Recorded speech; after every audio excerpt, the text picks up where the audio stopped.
Hello guys, welcome back to my YouTube channel Shampa কিচেনের তরফ থেকে তোমাদেরকে অনেক অনেক স্বাগত। তো আজকের রেসিপিটা হচ্ছে খাসির চর্বির বড়া।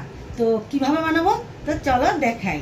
তো এই রেসিপিটার জন্য আমার কি কি লাগবে আমার হলুদ গুঁড়ো আর রসুনটা আমি থেতো করে নিয়েছি, আর কুচানো লঙ্কা, এখানে নিয়েছি চালের গুঁড়ো আর ময়দা আর পেঁয়াজ কুচি, নিয়েছি লবণ, আর কেটে ছোটো ছোটো কেটে রেখেছি আমি খাসি চর্বি। তো এই খাসির চর্বির মধ্যে আমি দিয়ে দেব প্রথমে চালের গুঁড়ো, দিয়ে দেব ময়দা, তো দিয়ে দেব পেঁয়াজ কুচি, তো দিয়ে দেব কাঁচা লঙ্কা, রসুন থেতো করে রেখেছি দিয়ে দিলাম, হলুদ গুঁড়ো আর স্বাদ মতো লবণ দিয়ে ভালোভাবে মেখে নেব। তো ভালোভাবে মেখে নিই।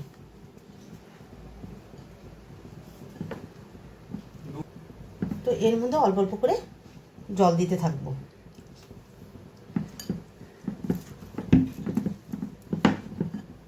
কড়াই বসিয়ে দিয়েছি, তো কড়াইটা গরম হয়ে গেছে, তো অল্প পরিমাণে আমি তেলটা দিয়ে দেব। তো তেলটা গরম হয়ে গেছে, তো বড়াগুলো ছেড়ে দিই এক এক করে।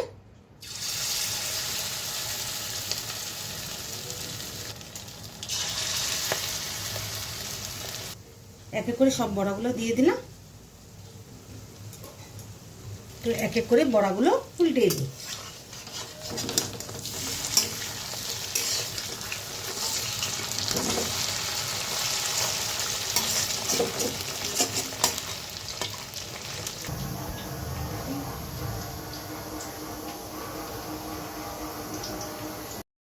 এই রেসিপিটা কেমন লেগেছে অবশ্যই কমেন্টে জানাবে, আর লাইক শেয়ার অ্যান্ড সাবস্ক্রাইব করতে একদম ভুলবে না। বাই।